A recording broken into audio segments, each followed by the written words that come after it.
coup, c'est pour ça que nous on a développé une fonction standard qui est un moteur de backtesting qui va permettre de dire je modifie un ou plusieurs seuils et je rejoue entre guillemets pour de faux dans un moment de test, je rejoue toutes les transactions sur une période de un mois, 2 mois, 3 mois et du coup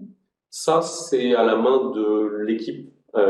conformité, donc on n'en met pas l'informatique, il n'y a rien de technique et surtout j'ai une analyse exhaustive sur une longue période. À la fois, ça permet de me rassurer sur le fait que mon changement est bien efficace, mais aussi tous les résultats vont être conservés dans l'outil et donc vont être opposables au régulateur à qui je pourrais expliquer que le bien fondé de la modification, je poursuivais tel objectif et j'ai testé sur 3 mois et j'ai vu que sur une longue période, pas en échantillonnage, de façon exhaustive en rejoignant toutes les transactions, j'avais un réel bénéfice sur le passé. Et ce système de backtesting, finalement, ça répond à la fois aux changements qu'on a de façon calculée ou intuitive humaine, mais ça répond aussi aux préconisations du machine learning. C'est-à-dire que si vous avez un moteur de machine learning